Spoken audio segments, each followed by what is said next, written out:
sa atin po mga ingredients, gagamit po tayo ng cooking oil, sibuyas, bawang, ground black pepper, asin, liempo part ng meat, water, pechay, sinigang na may sili mix, and optional lang po yung magic sarap. Gagamit po tayo ng pan at pag mainit na po yung pan, let's add some cooking oil, and pag mainit na po yung cooking oil, mag-gisa lang po tayo ng bawang. And mag-add din po tayo ng sibuyas. So, wag po nating hayaang maging brown yung garlic katulad po ng nangyari sa akin. Pagkatapos po natin mag-isa ng bawang at sibuyas, i-add na po natin yung pork. And again, I'm using here liempo po na part ng pork.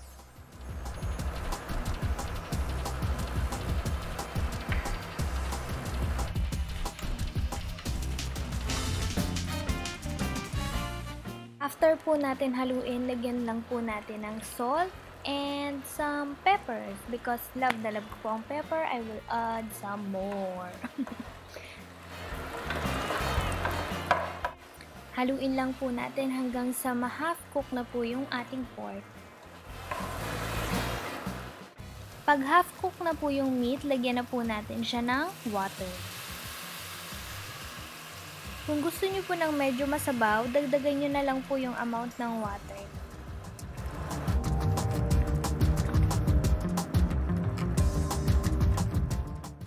So, aantayin lang po natin siyang kumulo. Dahil gusto ko pong umangat yung lasa niya, I will use magic sarap. Pwede din po kayong gumamit ng Knorr pork cubes if wala po kayong magic sarap. So, this time naman po, I will wait for 5 to 8 minutes para maluto yung pork. And now, I will add this sinigang na may sili mix from Knorr. And hindi ko po ilalagay lahat, so tansyahin nyo lang po. Ginagawa ko po, inuunti-unti ko po yung mix hanggang sa makuha ko yung tamang asim.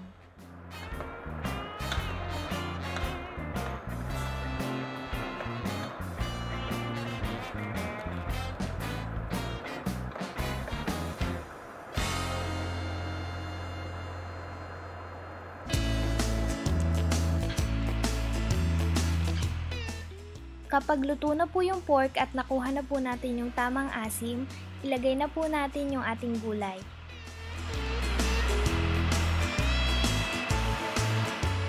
Ang ginamit ko po dito ay 2 tali ng pechay. Kung mapapansin nyo po, pag hindi pa po luto yung mga gulay, medyo mukha po siyang madami.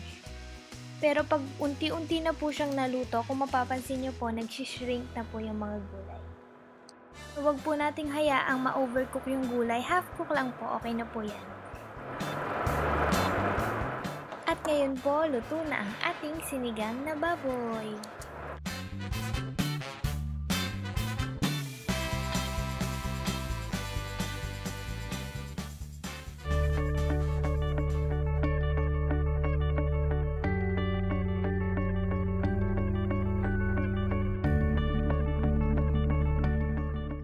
Gusto ko din po mag-thank you sa one of our sis dito sa YouTube for trying out one of my recipes.